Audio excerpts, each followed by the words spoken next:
Good morning बच्चों। आज मैं आपको पाठ 21 वाच्य के विषय में बताने जा रही हूँ, है ना। तो वाच्य क्या कहलाता है कि क्रिया के जिस रूप से उसके कर्ता, कर्म या भाव के अनुसार होने का बोध हो उसे वाच्य कहते हैं। ठीक है, वाच्य क्या है? क्रिया के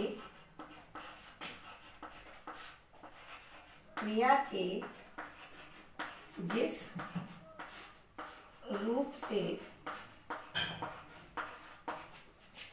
उसके कर्ता,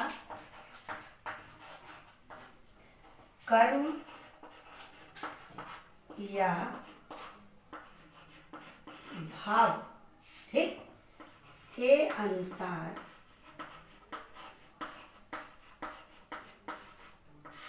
होने का पता चले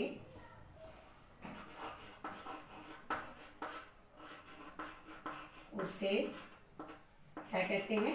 उसे वाच्य कहते हैं। ठीक, वाक्य अलग चीज है, वाच्य अलग चीज।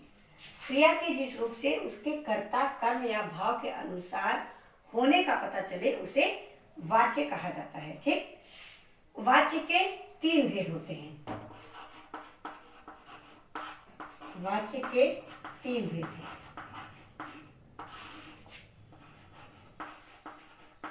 कौन कौन से? ये कर्ता जो है वह हो गया आपका कर्तृवाच्य, ठीक, और ये कर्म हो गया कर्मवाच्य,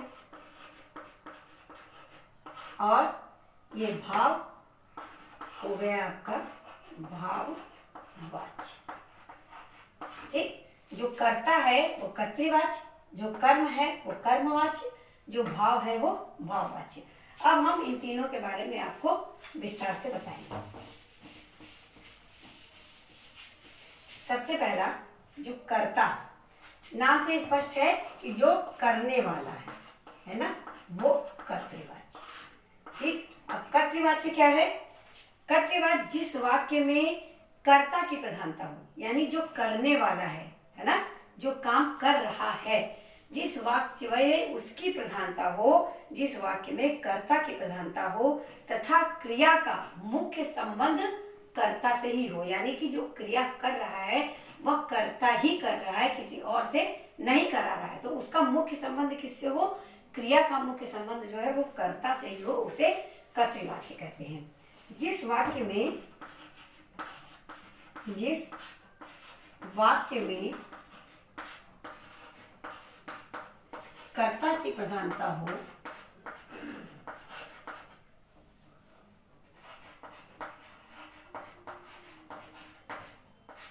जिस वाक्य में कर्ता की प्रधानता हो और क्रिया का मुख्य संबंध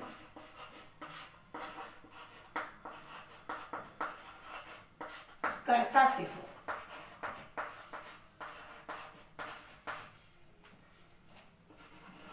से हो, उसे कर्तृवाच्य कहते हैं।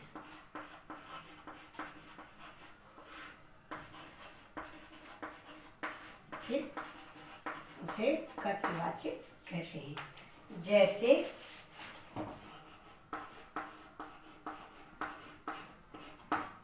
जैसे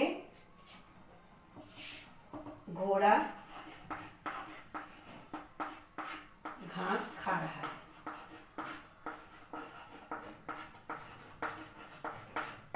अब देखिए, घास खाने का संबंध किससे है? घोड़े से। तो मुख्य जो क्रिया का संबंध जो है वो किससे हुआ? कर्ता से, यानी कि घोड़े से। घास कौन खा रहा है? घोड़ा। तो यहाँ कर्ता जो है वो प्रधान है। ठीक, वो हो गया कर्तृवाच्य।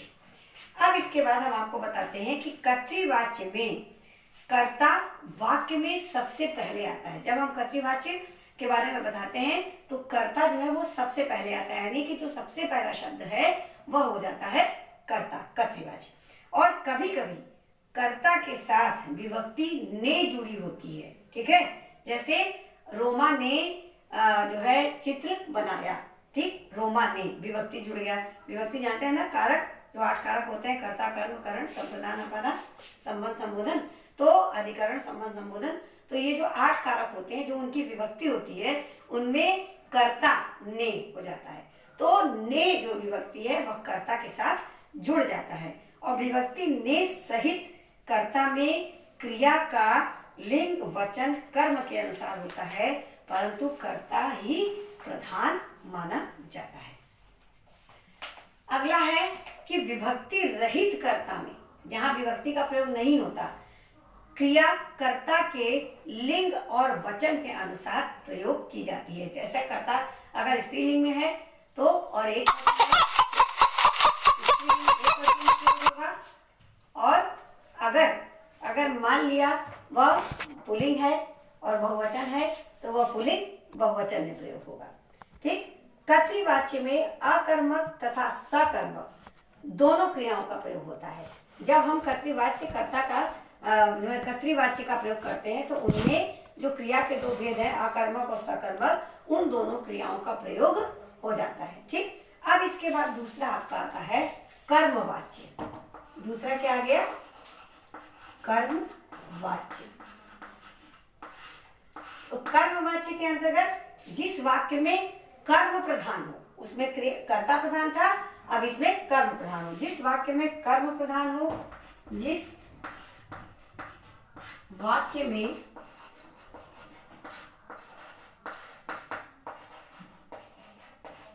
कर्म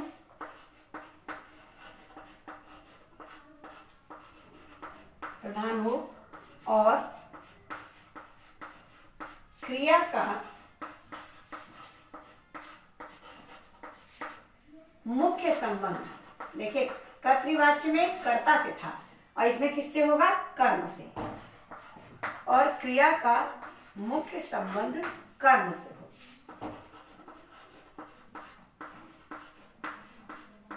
कर्म से हो, वह कर्मवाच्य है। और वह क्या है? कर्मवाच्य है, ठीक। जिस वाक्य में कर्म प्रधान हो और क्रिया का मुख्य संबंध कर्ता से हो, तो अरे कर्म से हो, तो वह कर्मवाच्य, कर्ता से होगा तो वह कर्तृवाच्य होगा, ठीक है। तो कर्म से हो तो वह कर्मवाच्य माना जाएगा। जैसे कि दादी के द्वारा खीर बनाई गई, किसके द्वारा खीर बनाई गई? दादी के द्वारा, तो इसका संबंध मुख्य किससे हुआ? कर्म से, खीर बनाने के कर्म से, ठीक। लड़की से गाना गाया गया, ठीक। तो इस तरीके से, और इसकी पहचान क्या होगी कि कर्मवाच्य में कर्ता के साथ विभक्ति से अथवा के द्वारा जोड़ी जाती है। अगर से हो गया या के द्वारा जोड़ी जाएगी तो यह हो जाएगा कर्मवाच्य। कर्मवाच्य में क्रिया में एक से अधिक क्रिया पद होते हैं। सदैव सकर्मक क्रिया का प्रयोग होता है। कर्तृवाच्य में अकर्मक और सकर्मक दोनों का प्रयोग होता था, लेकिन कर्मवाच्य में सकर्मक। क्यों? क्योंकि सकर्मक यानी कर्म सहित, ठीक। जो हम कार्य करते हैं वो कर्म सहित होना चाहिए। कर्म प्रधान होता है और क्रिया सदैव कर्म व लिंग के अनुसार होती है। सहायक क्रिया में जाना क्रिया के रूपों का प्रयोग होता है।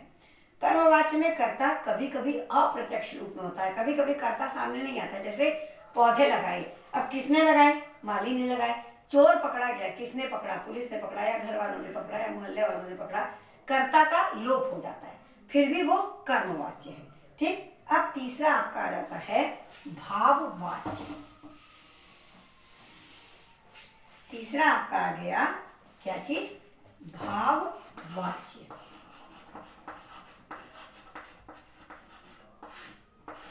तीसरा हो गया भाववाच्य। जिस वाक्य में क्रिया का संबंध कर्ता और कर्म से न होकर केवल भाव से होता है ना, वह भाववाच्य कहलाता है। जिस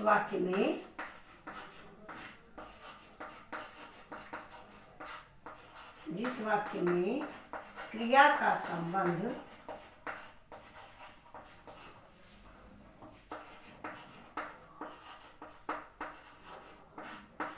कर्ता या कर्म से न होकर केवल भाव से होता है,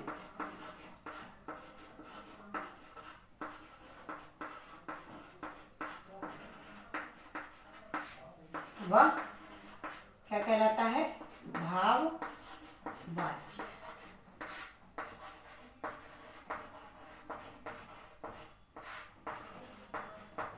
ठीक। इसमें देखिए मुख्य बात क्या है कि भाववाच्य में कर्ता के साथ विभक्ति से अथवा के द्वारा जोड़ा जाता है। वाक्य की मुख्य क्रिया सदैव आकर्मक होती है तथा पुल्लिंग व एकवचन में होगा। भाववाच्य में वाक्य प्रायः नकारात्मक होते हैं। जहां नकारात्मकता का भाव आए वह समझ लीजिए भाववाच्य है। सहायक क्रिया में जाना क्रिया के रूपों का प्रयोग होता है जैसे कि राम से चला नहीं जाता। ठीक, यह क्या हो गया? भाववाच्य। अब आपका आता है कि कर्मवाच्य और भाववाच्य में अंतर क्या है। इन दोनों में मुख्य अंतर यह है कि यदि वाक्य में सकर्मक क्रिया का प्रयोग हुआ तो वाक्य कर्मवाच्य हो जाएगा, और अगर अकर्मक क्रिया का प्रयोग होगा तो भाव जो है वो क्या हो जाएगा? भाववाच्य हो जाएगा। ठीक, अब उसके बाद हम बताते हैं आपको वाच्य परिवर्तन।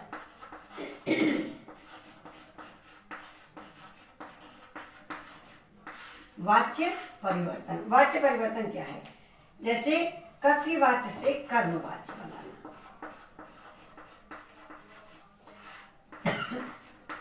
कर्तृवाच्य से कर्मवाच्य बनाना कैसे? जैसे कर्ता के साथ से के द्वारा जोड़ देना चाहिए। अगर कर्तृवाच्य है तो से के द्वारा जोड़ करके कर्मवाच्य बना सकते हैं। जैसे बच्चा सेब खाता है ना, क्या जोड़ना है इसमें? से के द्वारा जोड़कर।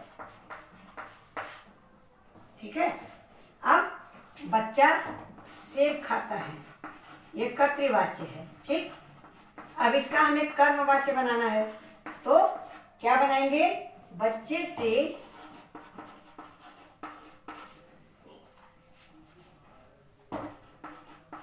सेब खाया जाता है। ठीक, ये हो गया। इसमें कैसे कर्मवाच्य हो गया? ये से शब्द जोड़ देने से। या ये भी कर देते हैं कि बच्चे के द्वारा, ये हो गया कर्मवाच्य। बच्चे के द्वारा सेब खाया जाता है। ये दोनों चीज आप कर सकते हैं।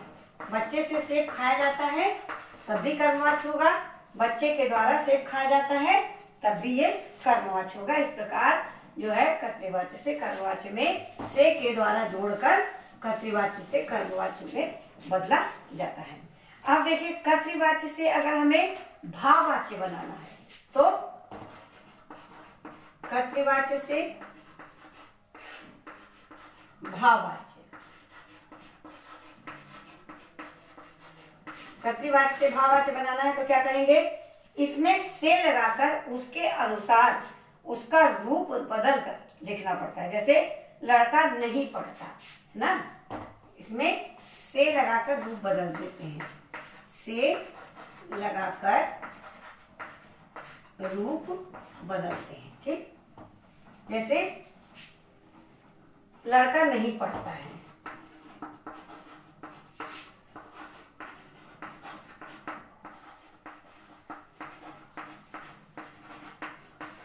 क्या होगा इसका भाववाच्य?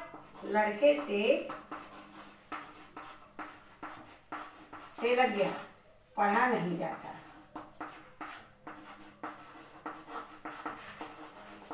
ये हो गया आपका भाववाच्य। ठीक, अब इसी प्रकार कर्तृवाची से कर्मवाची क्रिया को भूतकाल में बदलकर उसके साथ जाना क्रिया का एक वचन पुल्लिंग लगा देते हैं। कर्तृवाची से जैसे अदिति कपड़े सुखा रही है, कर्मवाची में बदलेंगे तो क्या अदिति से कपड़े सुखाए जा रहे हैं या अदिति के द्वारा कपड़े सुखाए जा रहे हैं। फिर उसके बाद मैं खाना खाऊंगा, मुझसे खाना खाया जाएगा। सागर गीत सुन रहा है, सागर से गीत सुने जा रहे हैं। ऋषि उपदेश दे रहे हैं, ऋषि के द्वारा उपदेश दिए जा रहे हैं। अब कर्तृवाची से भाववाची बनाएंगे। तोता उड़ता है, तोता से उड़ा जाता है। हम नहीं डरते, हमसे डरा नहीं जाता है। सुलभ नहीं नहाता है, सुलभ से नहाया नहीं जाता। घोड़े दौड़ते हैं, घोड़ों से दौड़ा जाता है। माधवी नाच सकती है, माधवी से नाचा नहीं जा सकता। तो इस प्रकार जो है यह जो है कर्तृवाची से कर्मवाची और भाववाची बनाने की प्रक्रिया हमने आपको बता दी। अब हम आपको बताने जा रहे हैं अशुद्धि वाक्यों का शोधन।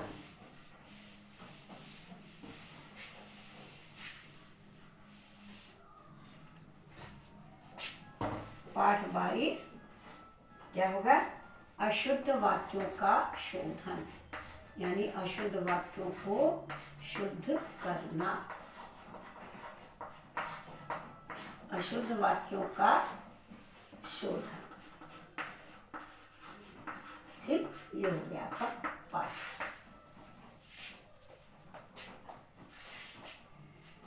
अधिकांशतः क्या होता है कि वाक्य लिखते अथवा बोलते समय अक्सर कुछ गलतियां हो जाती हैं और सामान्यतः ये गलतियां उच्चारण की अशुद्धियों के कारण ही होती हैं।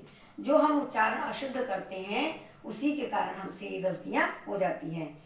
इसलिए हम आपको बताने जा रहे हैं कि कुछ अशुद्धियां और उनके शुद्ध रूप क्या है। जैसे अब देखिए, संज्ञा संबंधी, संज्ञा संबंधी अशुद्धियां।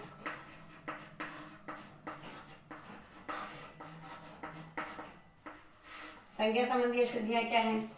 जैसे उसे मृत्यु दंड की सजा मिली, ये देखिए अब ये अशुद्ध आ गया, ये हो गया आपका शुद्ध। उसे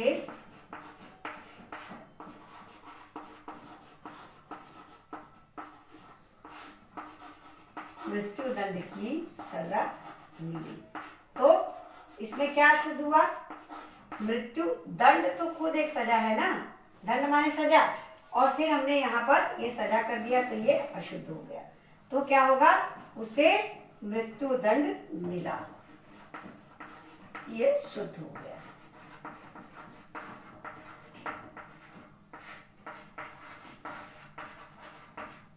ठीक, अब इसके बाद आपका आता है हम रविवार के दिन घूमने जाएंगे। हम रविवार के दिन घूमने जाएंगे। रविवार भी कह रहे हैं और दिन भी कह रहे हैं। ठीक, तो क्या होगा? हम रविवार को घूमने जाएंगे,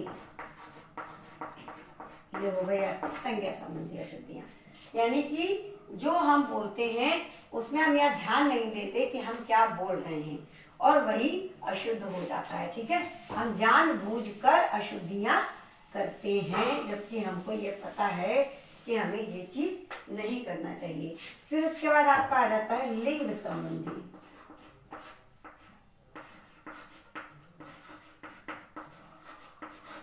लिंग संबंधी, ठीक, अशुद्ध और शुद्ध, अशुद्ध और शुद्ध जो है क्या होगा? जैसे मेरी बहन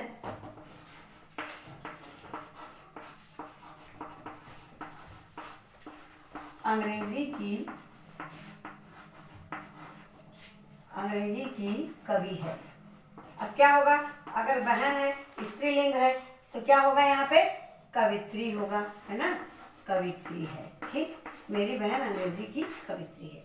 तो इस तरीके से कई चीजें आ जाती है, वचन संबंधी अशुद्धियां हो जाती हैं। जैसे सभा में अनेकों लोग उपस्थित थे, अगर अनेकों कह दिया तो लोग कहने की आवश्यकता नहीं, सभा में अनेकों उपस्थित थे, है ना। इस प्रकार जो है कारक संबंधी, हमारे को भी कुछ बताओ, नहीं हमें भी कुछ बताओ। सर्वनाम संबंधी, मैंने खेलने जाना है, मुझे खेलने जाना है। इस तरीके से जितनी भी चीजें हैं, विशेषण संबंधी, क्रिया संबंधी, क्रिया विशेषण संबंधी, योजक संबंधी, मुहावरे संबंधी और अन्य प्रकार की अशुद्धियां, जैसे मंदिर में एक कृष्ण की मूर्ति है, मंदिर में कृष्ण की एक मूर्ति है, पुरानी घर की दीवार गिर पड़ी, घर की पुरानी दीवार गिर पड़ी। तो इस तरीके से कई अशुद्धियां जो हम करते हैं उन्हें हमेशा शुद्ध करके ही हमें बोलना चाहिए, क्योंकि अगर हम कोई भी चीज अशुद्ध बोलते हैं तो उससे संज्ञा, सर्वनाम, विशेषण, क्रिया विशेषण, वचन, लिंग सब पर प्रभाव पड़ता है। ठीक है, तो बच्चों आपको अशुद्धियों का संशोधन समझ में आ गया होगा। धन्यवाद।